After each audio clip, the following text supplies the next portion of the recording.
They took Jesus to the high priest, where he was accused by many. False witnesses rose against him, yet their words did not agree. The high priest stood before him and asked, "Are you the Messiah, the Son of the Blessed?" I am.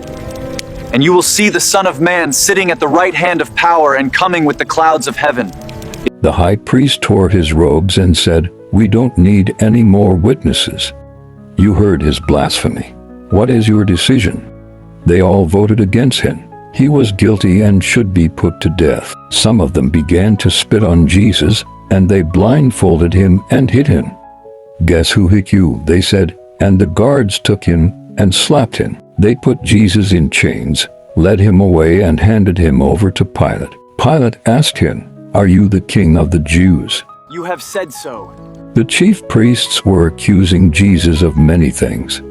So Pilate asked him again, "Aren't you going to answer? Listen to all their accusations." But Jesus refused to say a word, and Pilate was amazed. The crowd grew louder, more violent. Pilate asked them, "Do you want me to set free for you the king of the Jews?"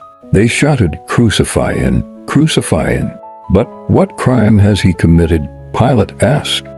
They shouted all the louder, "Crucify him." Pilate wanted to please the crowd, so he set Barabbas free for them. Then he had Jesus whipped and handed him over to be crucified. The soldiers took Jesus and put a purple robe on him, made a crown out of thorny branches, and put it on his head. Then they began to salute him. Long live the King of the Jews. They beat him over the head with a stick, spat on him, fell on their knees, and bowed down to him. When they had finished making fun of him, they took off the purple robe and put his own clothes back on him. Then they led him out to crucify him. They took Jesus to a place called Golgotha, which means *, the place of the skull. There they tried to give him wine mixed with a drug called myrrh, but Jesus would not drink it. Then they crucified him and divided his clothes among themselves, throwing dice to see who would get which piece of clothing.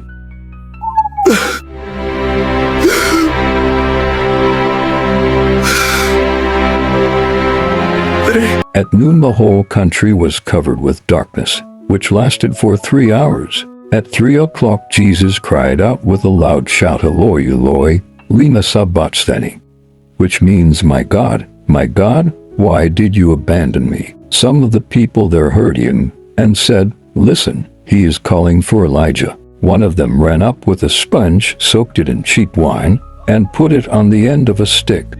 Then he held it up to Jesus' lips and said, "Wait, let us see if Elijah is coming to bring him down from the cross."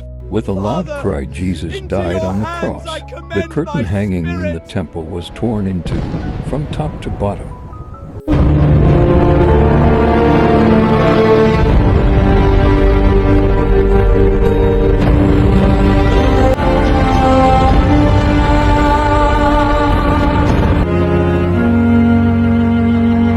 It was toward evening when Joseph of Arimathea arrived.